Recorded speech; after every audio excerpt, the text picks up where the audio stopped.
बैठले कवन पापा जजी माडासाय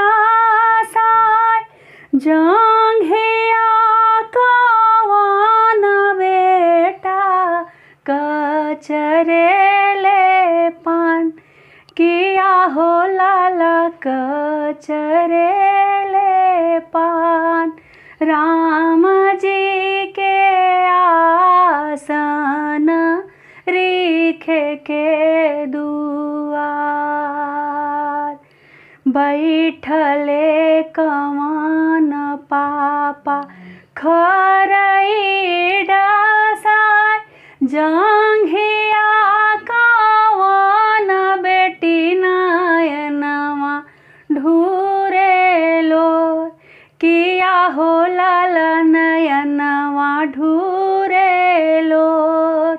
राम जी के आसन रीखे के दुआर राम जी के आसन रीखे के दुआर।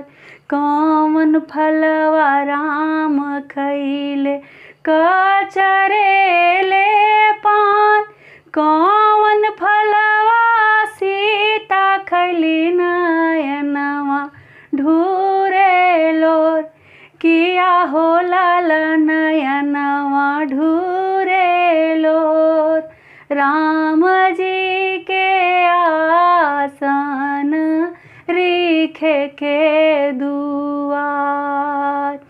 नरियर फलवा राम खैले कचरेले पान उहे फलवा सीता खैली नयनवा ढूरे लोर किया हो लाला नयनवा ढूरे लोर।